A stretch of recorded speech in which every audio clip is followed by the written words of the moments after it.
Salut les amis, nous sommes le lundi 17 mars. Ça fait 5 ans jour pour jour que vous, les Français, avez été enfermés chez vous comme des moutons parqués pour 2 mois de confinement. Une triste histoire. Voilà, pour vous faire vivre par la peur, pour pouvoir mieux vous picouser par derrière.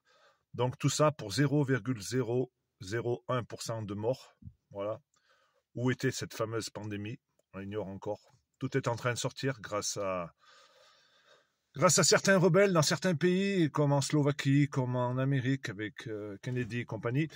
Donc tout ça pour vous dire que nous, les paysans, on n'a pas été confinés, on a travaillé comme avant. On était les besogneux, on était les métiers qu'il fallait travailler parce qu'il fallait bien faire manger les gens. Et puis vu qu'il n'y avait rien plus qui venait de l'étranger, vu que tout était bloqué, eh ben c'était nous les rois du pétrole, soi-disant, ça n'a pas duré. Donc tout ça pour vous dire que ça a été une triste époque et ça a permis de comprendre quelque chose, du moins pour moi. Cette année de là, arrivée au mois de juin, a eu lieu les premières récoltes de miel. Et comme par hasard, la récolte de ces 20 dernières années, tout comme les pucerons dans les champs de betteraves, rappelez-vous d'ailleurs, ils avaient remis les néonicotines, tout le monde des insectes est revenu. Et j'en ai conclu que ça venait des 2 mois de confinement, puisqu'il n'y avait aucune activité ou si peu sur Terre, puisqu'il n'y avait plus de voitures ou plus de camions qui roulaient, et surtout plus d'avions. Donc plus d'avions qui nous mettaient des nox et des dioxines sur nos végétaux, et surtout plus de chantrail. Et oui, les complotistes, on est là. Donc plus de chantrail, donc plus de dépôts de plomb, de métaux lourds sur les végétaux que butinaient nos abeilles et nos insectes. Donc c'est pour ça que ils ont fabriqué beaucoup de miel parce qu'il y avait très peu de pollution atmosphérique. Donc, je suis pas là pour essayer de dire que les agriculteurs en ne polluent pas, sauf que pendant ces 2 mois de l'année, c'est l'époque où les agriculteurs en polluent le plus. Oui, beaucoup d'engrais pour faire pousser les végétaux en avril, mai, beaucoup de désherbants pour tuer les mauvaises herbes dans les céréales, beaucoup de fongicides. Voilà, c'est les 2 mois où il y a le plus de produits phytosanitaires qui sont répandus dans nos champs. Et comme par hasard, cette année-là, comme je vous l'ai dit, il s'en est toujours autant répandu parce que nous, les agriculteurs, c'était vital de soigner nos vaches, de traire nos vaches, d'alimenter nos troupeaux et de soigner nos cultures.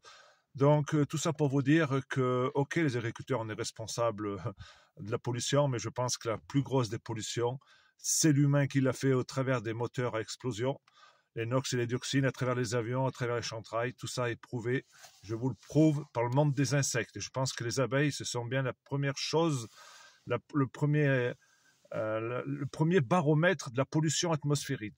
Donc toute cette connerie-là de confinement a coûté quand même la bagatelle de 700 milliards d'euros, le quoi qu'il en coûte à Macron. Ça vous a permis de vous faire vivre par la peur et d'aller vous faire vacciner. Je dis vous parce que la majorité se sont fait vacciner, même si je sais que ceux qui me suivent n'ont pas été injectés. Il faut que je dise ça, sinon je vais me faire bloquer. Donc un coup, 2 coups, 3 coups, 4 coups. Donc ça a coûté 700 milliards d'euros. Donc on a mis la France par terre pour mieux, qu'on soit des esclaves du système. Donc 5 ans après, ça recommence avec la guerre. Il faut faire vivre par la peur avec la guerre. Ouais.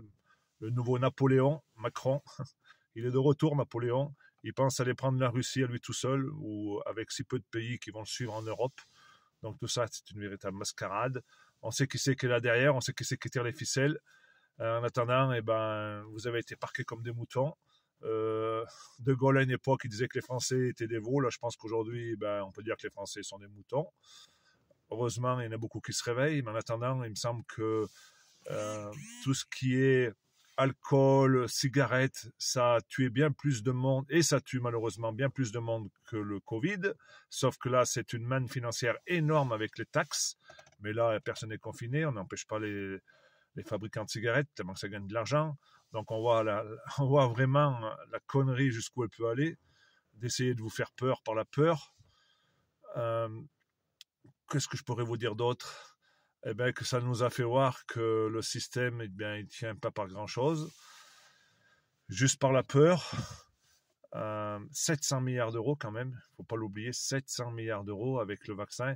Donc je pense qu'au final, cette fameuse picouse, elle aura fait bien plus de morts que par le Covid par lui-même, puisque en définitive, ça représentait pas tant de morts que ça, parce qu'il y a en plus beaucoup de décès qui ont été mis sur le dos du Covid, parce qu'on sait très bien que dans les maisons de retraite et dans les hôpitaux, touché une prime quand il y avait un décès suite au Covid.